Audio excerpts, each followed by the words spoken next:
Okay, welcome to the presentation Strategy for the Automotive Industry 2035.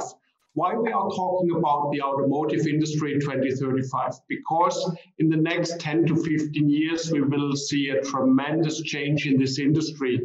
And for both regions, China and Europe, the automotive sector is very important. So let's have a deeper look into the changes, what we will see in the automotive industry.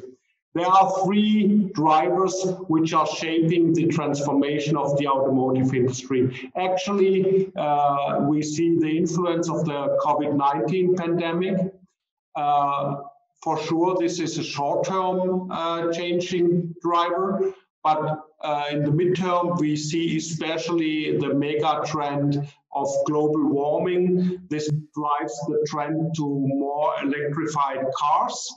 And last but not least, because this will be a really tremendous change in the automotive industry, will be the switch to the mobility as a service economy, when the customers really are not owning the cars anymore and are using mobility as a service solutions. But for that, to do it really in an efficient way, we need a certain technology level, and the most important technology level we need for this is the autonomous driving technology, so that you can replace for sure the driver in the cars. But let's have a deeper look in every of these three drivers. First, let's start with the COVID-19 pandemic.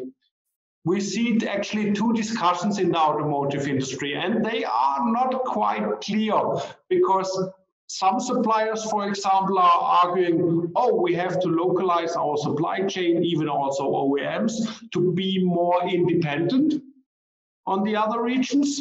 On the other side, they are discussing, hey, we need to be there and there with a strong footprint to balance the market demand. So it's quite interesting that you have two directions in which the sectors are actually working. For sure, it helps a lot to be in both regions with a strong footprint. But on the other side, you saw that it could also hurt your business. When you are in such a situation, then you have to rely on global supply chains. And last but not least, we see a trend in this phase of the COVID-19 pandemic that the customers are changing their behavior, but this, I think, is a short-term change. They push the demand more into the direction of individual mobility. This will change again when the COVID-19 pandemic will be over. The second big driver, as mentioned, is the global warming. For sure, the global warming will be a long-term driver. And we see worldwide the programs that all governments would like to be CO2 neutral or greenhouse gas neutral until 2015. So it's a clear trend. And what does that bring to the automotive industry, especially to the passenger car industry? It's clear we see a rising demand for plug-in hybrids in the first stage, and later on for sure for battery electric vehicles. And also interesting here is China and Europe are by far the two leading markets. And on the other side, as we had it on the first trend, on the other side, there's also an interesting development that a US-based company is actually leading in this segment. And have a look to the third mega trend or main driver, that will be the autonomous driving technology, which will enable the mobility as a service. This is already clear what will happen. We will see, on the one hand, clearly the car park, the number of registered cars will be reduced.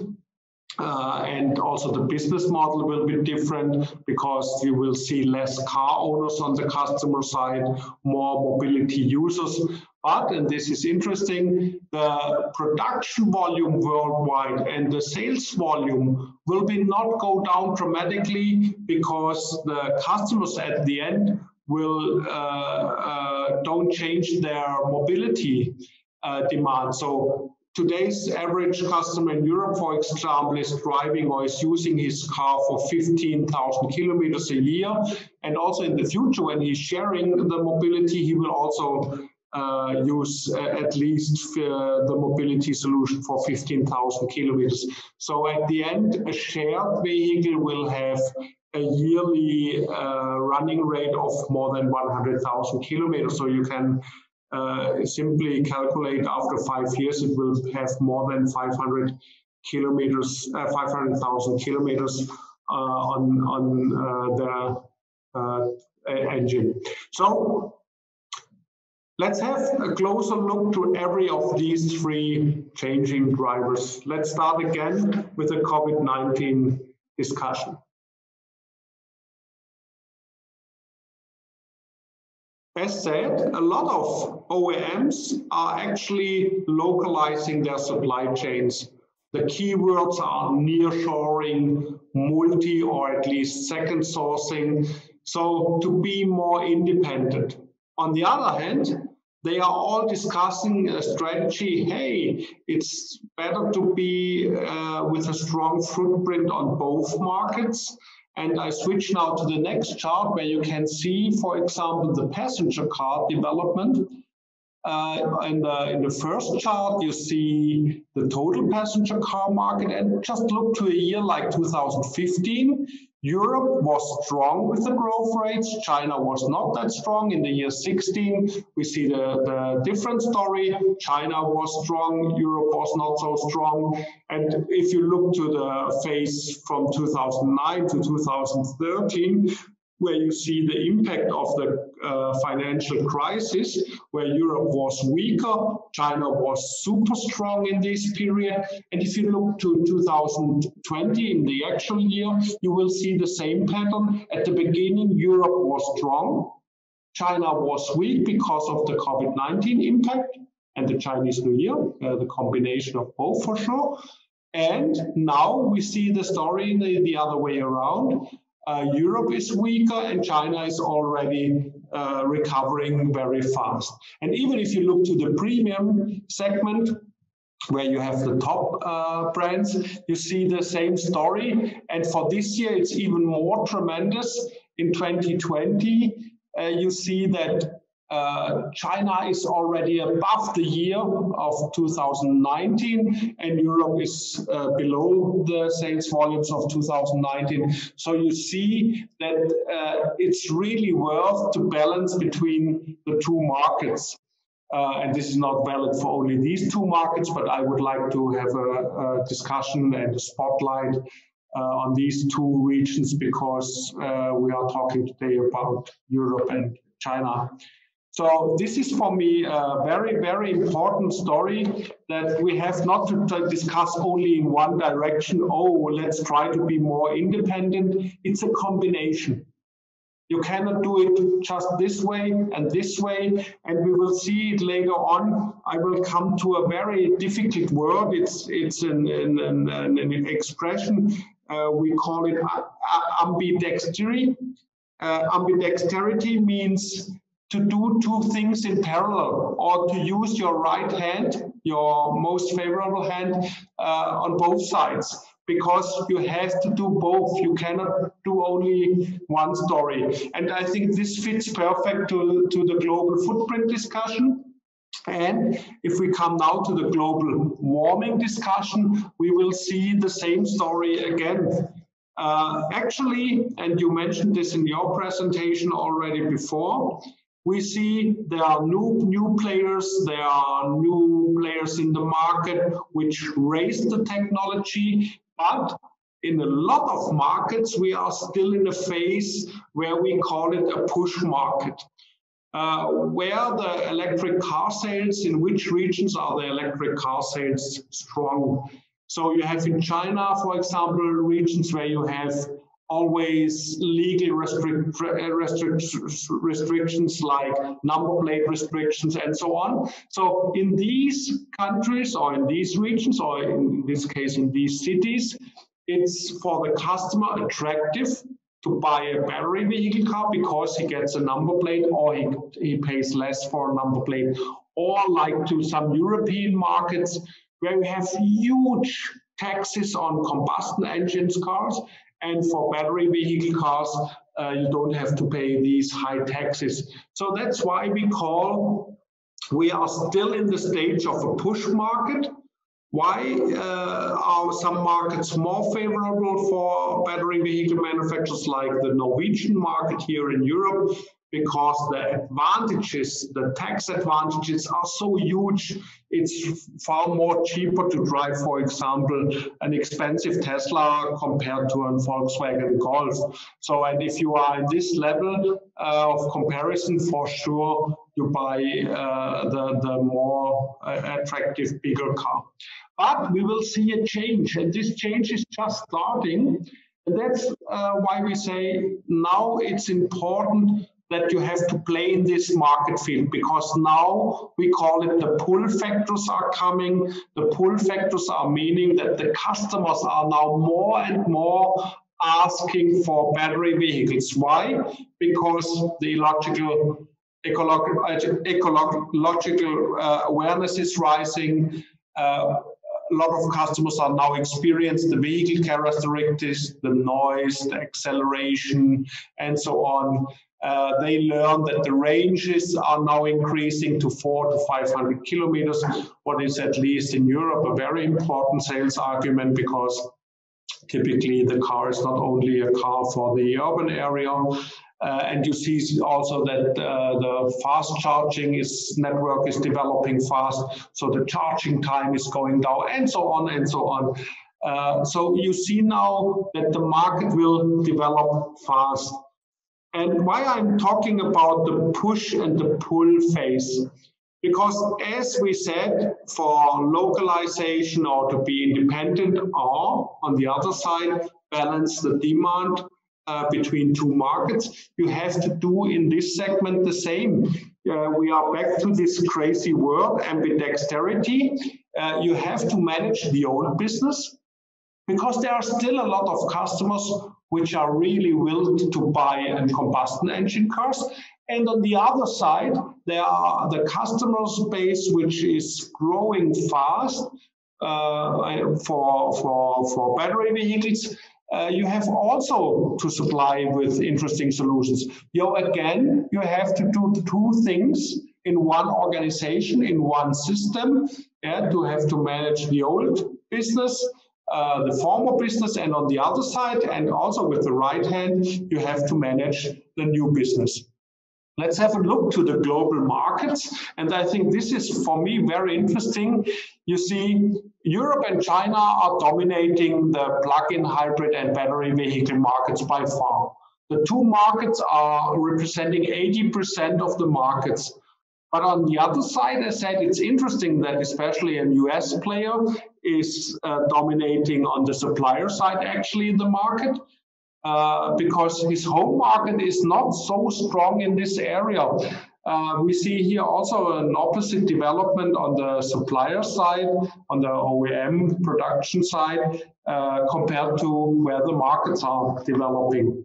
Have a closer look, as for an example, to the German market, and then you can see how fast this market is developing.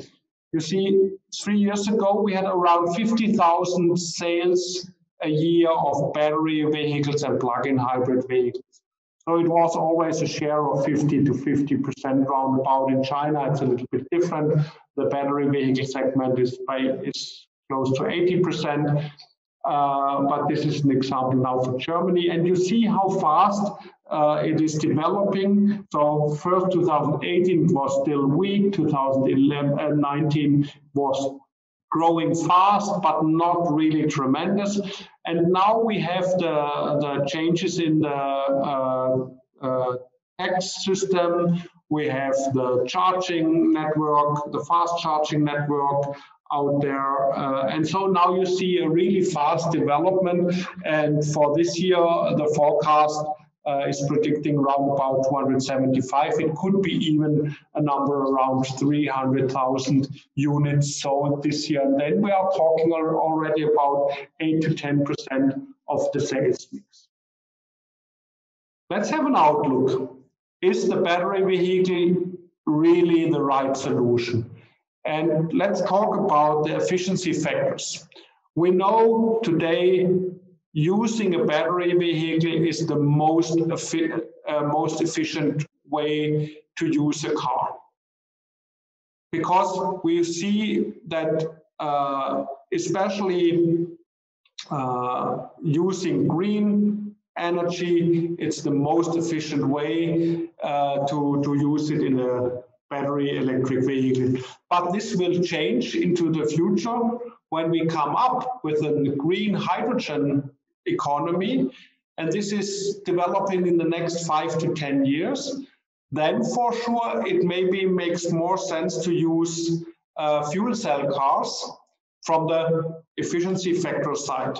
From the cost side of the car, most likely for 70–80% of the market share, the battery vehicle will be the most attractive solution from the cost side. But anyhow, it's clear that we will see, for example, in Europe, sales shares of more than 30% of battery vehicles already in this decade, and whether there will be then a next switch into the fuel cell car, we will see. It will also depend on how the economy will be managed from the government side. Because if you see then again tax advantages and other things, then for sure you will see also behavior change on the customer side. The last big factor is the autonomous driving as an enabler for mobility as a service. Why we are talking about autonomous driving in combination with mobility as a service? Today we have already, you mentioned in your presentation before, car to go, drive now, we have the Uber solution, we have in China the Didi solution. But all these things, except in some markets, like in China, it's not a profitable business case. Why? Because always if you have a driver in the car, the cost for the driver makes the business case unattractive. The customer will not change from owning a car to using a mobility solution if it costs far more. If it's price-wise comparable, there is a change.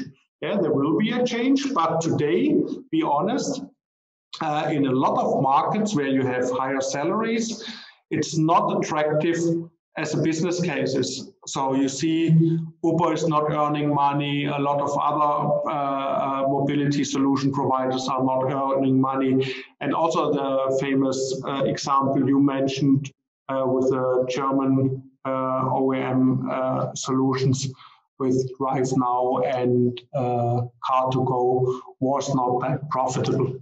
But with autonomous driving, the story will be a total different story. And that's why we see a clear trend today. We are really in this small box car sharing, and in some markets where the salaries for the drivers are not so high, even ride sharing or even ride hailing more. But with autonomous driving, we see a huge growth. And for example, for Germany, we made a survey, and there we found out that up to 30% in big cities, so in urban areas, the car owners are willing to replace their own car by using a mobility solution. And I think this is a first indication that, well, there is a strong market. Today, you cannot address it with attractive costs. It's still a loss-making business case in a lot of markets. But this, with the new technology, it will be a very interesting market. And just think about what does that mean if you would replace for example, 15%, and this is one of our assumptions for the years 2030, 2035.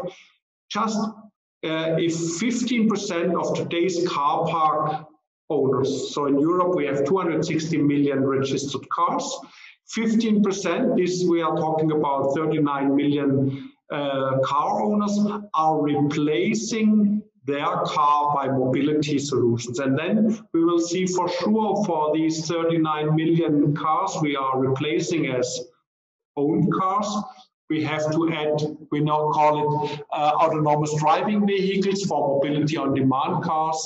So we have to add around about 8 million cars. So if you look to the car park in total, the change is more or less huge. We are talking about the first phase. So we are talking about 15% of the customers are willing to switch from owning a car to using mobility solutions.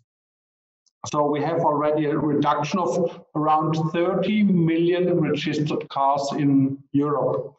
So the car park will decrease fast. On the other side, the big question is, how will the production will change? Today we have a production of around 15 million or registration of 15 million cars in Europe a year. It will be reduced because the customers are not replacing their own car, so they are not buying a new one. So we will see a step back. But on the other hand, the mobility companies have to buy autonomous driving vehicles. So, and as I said in the beginning, so today, an average customer is driving 15,000 kilometers a year. So if 5 persons are sharing a car, so you are already in the area of 75,000 kilometers a year. Then you have the rides between the orders. So the car is going first to the next job, and so you have also technical drive. So at the end, a car will end up with more than 100,000 kilometers a year. So that's why the replacement time is shorter compared to own cars. That's why the production, registration, or sales number are not that much decreasing. So at the end, we will see a decrease there. It also depends on how durable the autonomous driving cars will be designed. But at the end, we have there still the situation, I come back to this crazy word, ambient dexterity.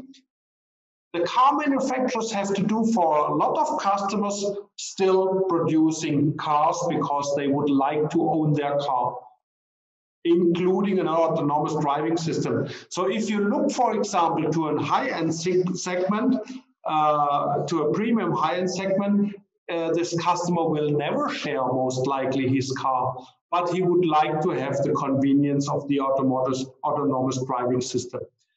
And on the other side, they have to come up with mobility solutions. And we are again in this story, in this transition story. You have to do the old thing in a very good and solid way, and you have to develop the new thing in a very good and solid way. And you can imagine that this is not an easy challenge for the whole industry. And you mentioned it in your presentation before, Yang Gong. Yes, for the players which are already more than 100 years in the market, it's a huge challenge because they earned 100-year money with their business, and now they have to switch, but part-wise. And this stepwise switching is even more difficult because you can imagine on the left side you have the employees and the organization which is fighting for the old world, and on the other side you have the new team which is fighting for the new world. And as a management you have to balance and to manage how fast you leave the traditional business, and you have also to predict how fast the customers are changing. Yeah, and to manage this is a huge challenge for the automotive industry, but at the end, there is no way out. The automotive industry is, as we said, in a huge transition, and I sum it up, there's a small transition. This is driven a little bit by the COVID-19 experience. Every car manufacturer and supplier had this year. The second one is the electrification. driven by the trend of global warming. This is a clear trend. It's only a question of how fast the customer will develop and how fast governments will support the change. This is always a very important prediction you have to make as a top manager in the industry.